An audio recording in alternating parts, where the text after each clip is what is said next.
check your circle. Who's feeding you?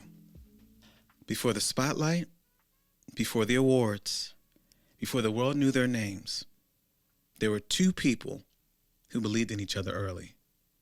Welcome to Watch What You Say podcast, episode 12. I am your host, Beaux Emerson, and today we are talking about your circle. Because the right circle doesn't just support your journey, it shapes it. And if you don't check your circle will start checking your growth. So here we are. Say it with your chest. Everybody can't go where you're going. And hear me clearly. That's not personal. That's positional. When Ryan Coogler chose Michael B. Jordan for Fruitvale Station, that wasn't about fame. That wasn't about hype. That was about vision. There were no guarantees. There was no global spotlight, no Oscar conversations yet, just alignment and just belief. Your circle should recognize your potential before the world recognizes your name. Now let's go a little deeper. Your circle just doesn't affect what you do. It shapes what you say. And what you say shapes what you become. Imagine if their conversations were small, doubtful, safe. We might have never seen greatness come from Michael B. Jordan and Ryan Coogler's partnership. That has gone from Fruitvale Station to the Creed movies, Black Panther, and most recently, most notably, Sinners, where they both walked away with Oscars. And actually, Sinners got, I believe, 4 Oscars total. One of the highest grossing films of all time. And so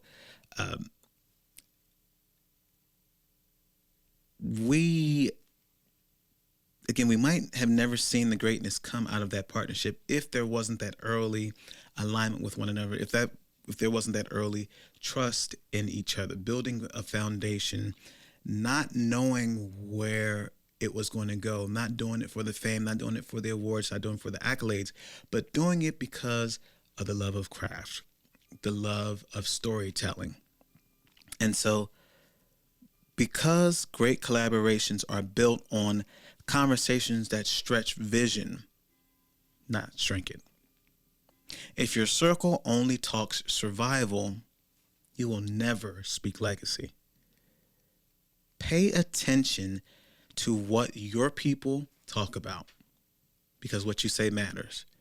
Because that's what your life will start producing. What you speak ultimately manifests into reality. So let's make this real. There are rooms where average feels normal. And there are rooms where excellence feels expected. And if you stay in the wrong room too long, you'll start calling average acceptable. I've been there. I think many of us who are creatives have been there at some point. It's almost, you almost feel like imposter syndrome. In spaces where talent was everywhere, but discipline was optional. And I'm finding that for myself, discipline, consistency have been my greatest assets in my entertainment career journey. I just finished wrapping up August Wilson's Fences. We did really, really well, had great crowds. And it was interesting to tell these stories of the human experience, to bring August Wilson's characters to life on stage night after night, and to also find something new about the character. Each night I found something new about my character in relation to their relationship, more about the backstory between my character and and other characters who were both on stage and some that you never see in the play at all, and that all shaped how I was able to walk in my creativity doing the play, doing theater. So, as I said, in spaces where talent was everywhere, discipline was optional. And from that, slowly, inconsistency started to feel like normal, right? You're not giving it your all. You're showing up when you want to. You're kind of half-assing it. That's what environment does. It normalizes behavior. You don't rise to your goals. You fail to your environment. And what Coogler and Jordan built was an environment where excellence was the standard. Not occasionally, consistently. So let's take it further, right? That same relationship of Michael B. Jordan and Ryan Coogler didn't stop at just one film, right? It grew. Fruitvale Station built the trust. Creed expanded the vision. Black Panther changed the culture. That's not luck. That's what happens when real relationship turns into legacy. They didn't just work together, they built together. And everybody wants the spotlight, but not everybody wants to invest in their relationships to sustain it. And so when I think about relationships, especially in the entertainment industry, so many times people want to get to know you, or I'll put it this way. Sometimes relationships are just built solely for what people can get out of it. It's not really, I don't really have an interest in getting to know you. I just want to know what you can do for me, especially in Hollywood. Not everybody, but there are groups of people who are only in it to get something, to climb the ladder, and will step over whomever they have to do so, because it's about proximity to success, and therefore they believe that they're successful.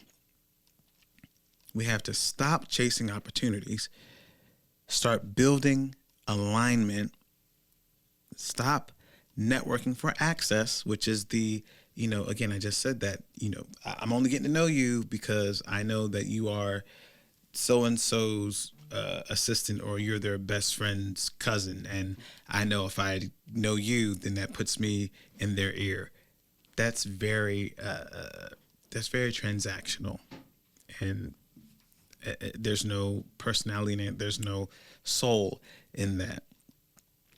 So again, stop networking for access. Start connecting with purpose, right? Because your future collaborators are already in your present circle. And it makes me think of Issa Rae when she said that we ought to reach across the aisle instead of reaching up. Build with those around you, right? Find your tribe. Build your tribe one person at a time, your ecosystem, if you will, and move together. So you should have, as an actor and musician and singer and stuff, I know songwriters who are my actual friends and family. I know photographers who are my family and friends. I know gamers and other podcast hosts and things like that I've built relationships with them genuinely, I should say. And so they're not befriended just because I know that they do those things. I actually like them all as human beings. I think they like me too. And so we're able to work together, have fun, and build. And there's also a kind of safety when you're able to be on this journey with people that you care about and you share a common goal of being successful in the expression of your craft. So again, like I said, your future collaborators are already in your present circle. So again, reach across the aisle. Send that email. to your friend. And don't be afraid to ask for help. Don't be afraid to collaborate with the people around you. Keep a right attitude, and you will be amazed at the opportunities that you are able to create for yourself. The table that you will build, the opportunities will come. So now I have a question for you. And I want you to really sit with this. Who's your Coogler? Who's your Jordan? Who sees you clearly? Who challenges your growth? Who are you building with, not just being around? Stop calling people your circle if you're not building anything together. Simple as that. And so again, before the awards, before the applause, there's alignment. There's trust. There's real relationship.